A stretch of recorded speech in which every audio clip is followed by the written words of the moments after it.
বা প্রার্থী, আপনার জীবনে স্বপ্ন থাকতে হবে আল্লাহর বিধিবিধান দ্বারা আপনি শাসিত হবেন, আল্লাহর বিধিবিধান দ্বারা আপনি পরিচালিত হবেন, আল্লাহর বিধিবিধানকে শুধু মসজিদে নয় সর্বোচ্চ সর্বত্র প্রতিষ্ঠিত করবেন। এই স্বপ্ন আপনার অন্তরে, আপনার চিন্তায় থাকতে হবে। যদি এটা না থাকে তাহলে কিয়ামতের দিন অনেক বড় প্রশ্নের মুখোমুখি হওয়ার সুযোগ আছে।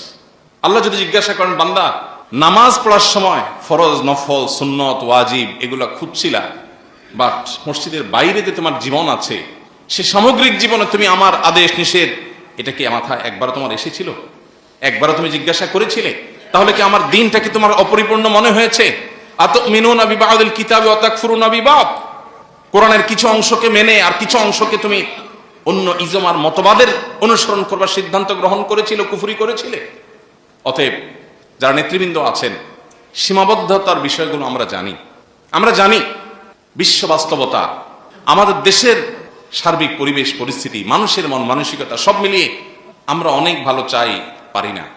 কিন্তু স্বপ্ন থাকতে হবে, ইচ্ছা থাকতে হবে যে আল্লাহ, আমি একজন মুসলমান হিসাবে তোমার কালাম, তোমার নবীর রেখে যাওয়া আদর্শ, পৃথিবীর সমস্ত আদর্শের উপরে এটা অবস্থান, সকল মতবাদের উপরে এটা অবস্থান।